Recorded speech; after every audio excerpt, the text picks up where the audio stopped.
Coming up on Oxford Weekly News, an off-campus apartment complex is getting a makeover. But first, the number of academic dishonesty cases at Miami has been increasing in recent years. Oxford Weekly News asks why.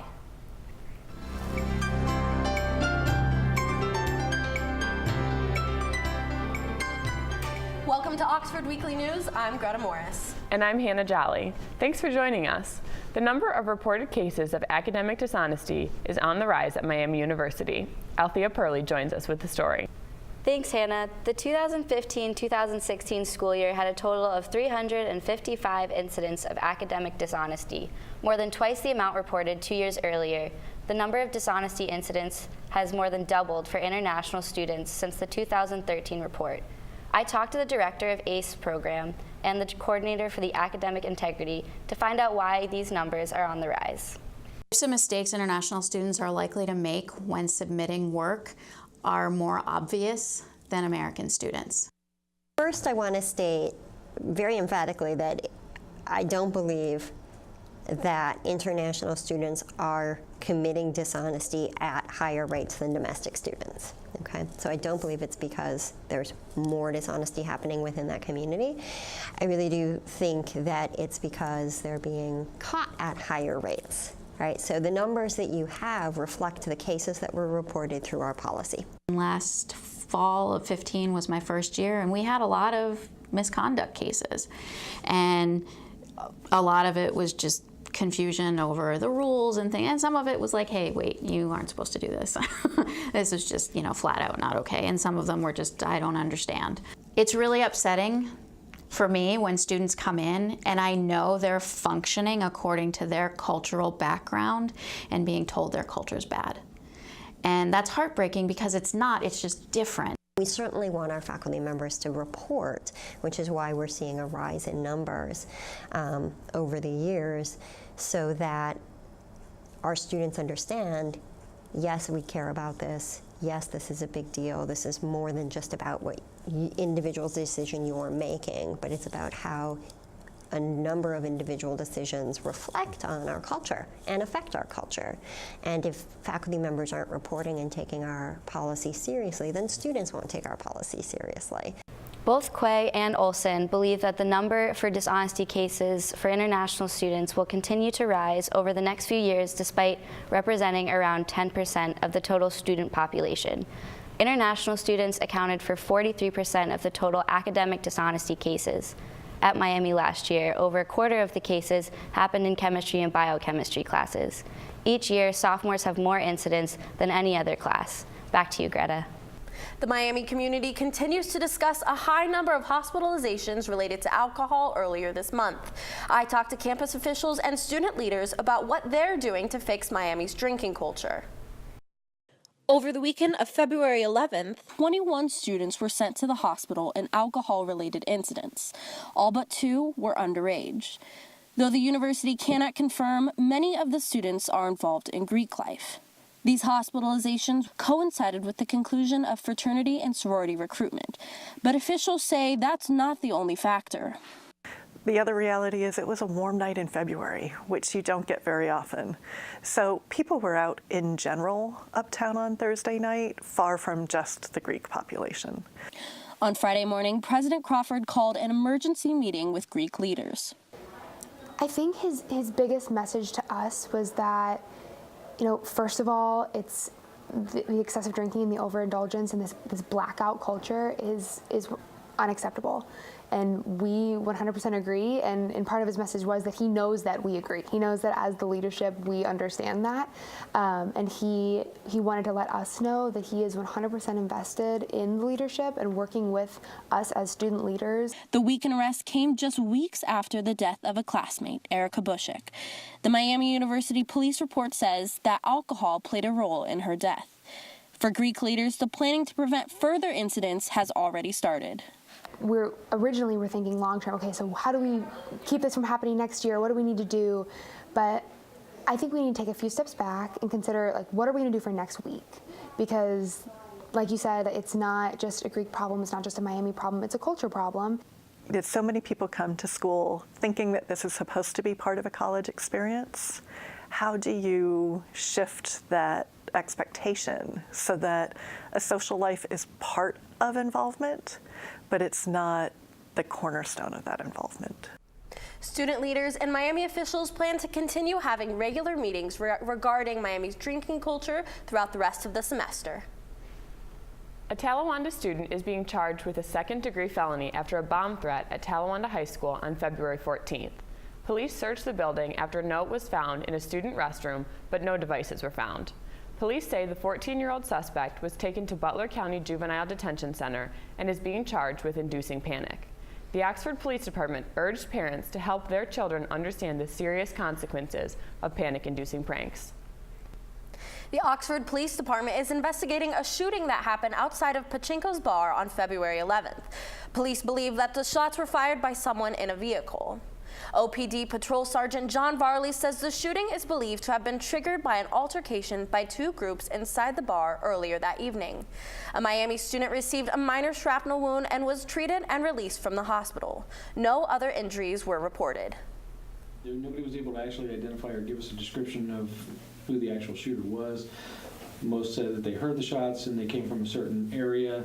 They saw a vehicle leaving that area. We did manage to stop that vehicle.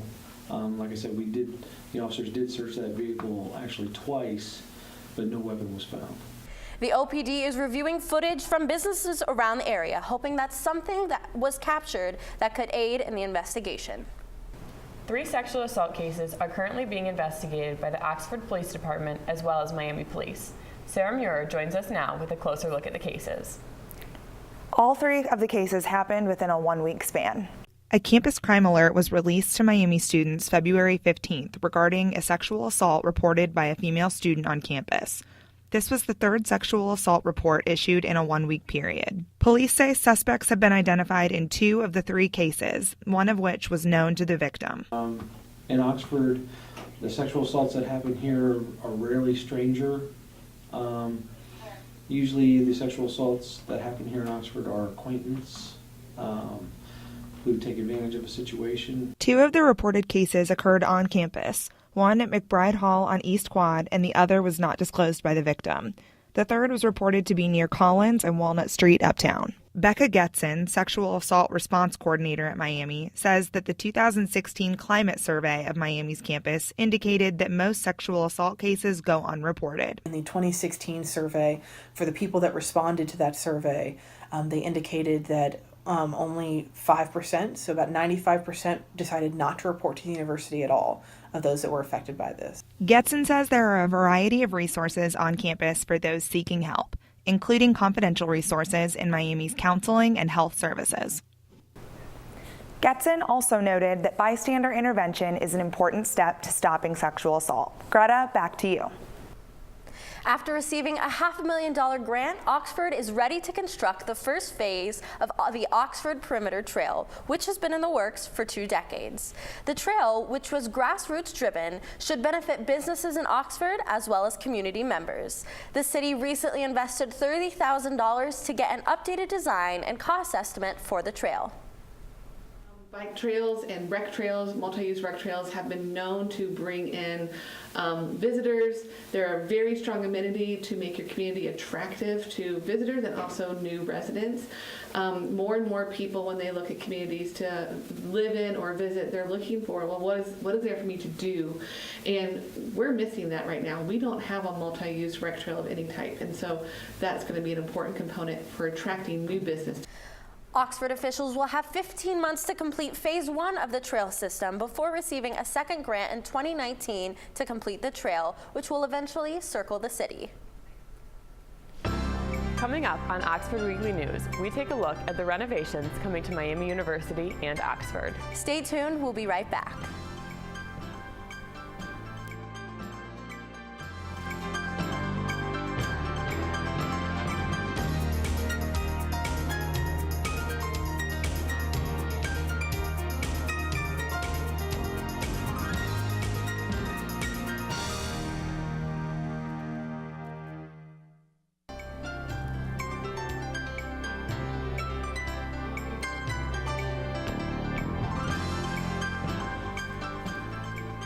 Welcome back to Oxford Weekly News. I'm Hannah Jolly.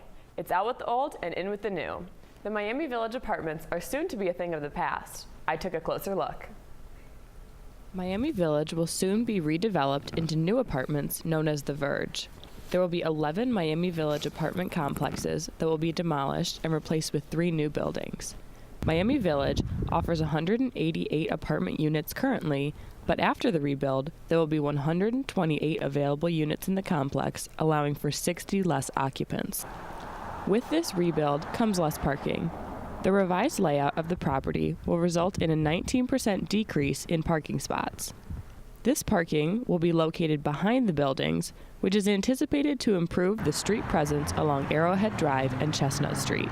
Jung-Han Chen, Oxford Community Development Director, says that this rebuild will have a positive impact. Oh, but I think it's a good thing that this redevelopment takes place in the sense that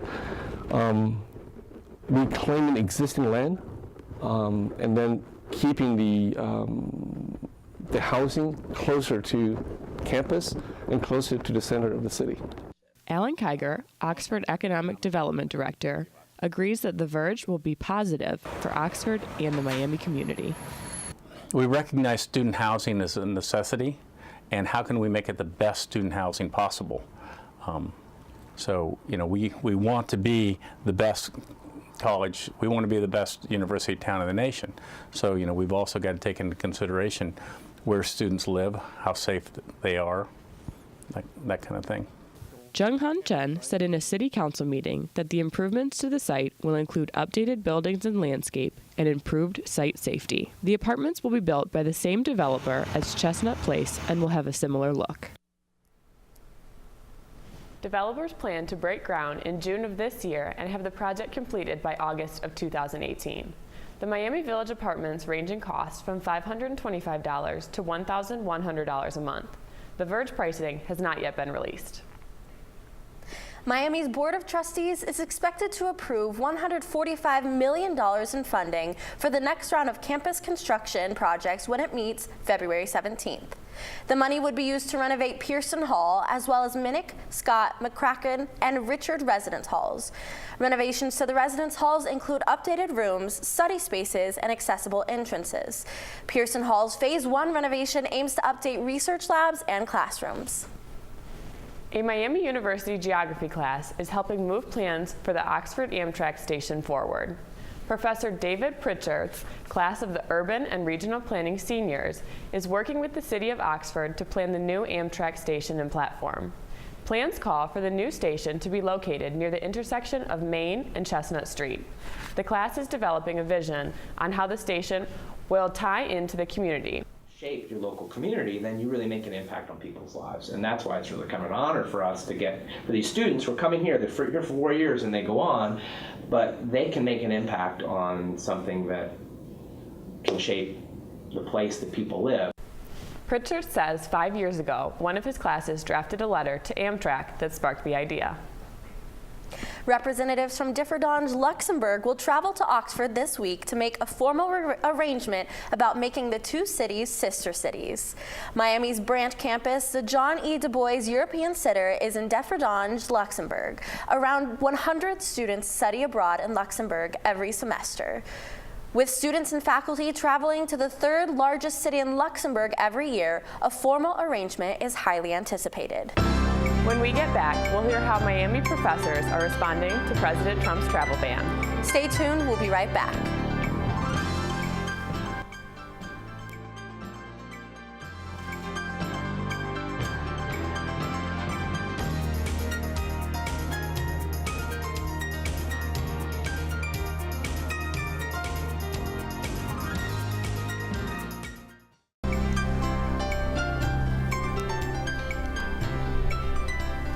Welcome back to Oxford Weekly News. I'm Greta Morris. I'm joined now by student reporter Dylan Srocki to talk about his reporting this week for the Miami Patch site.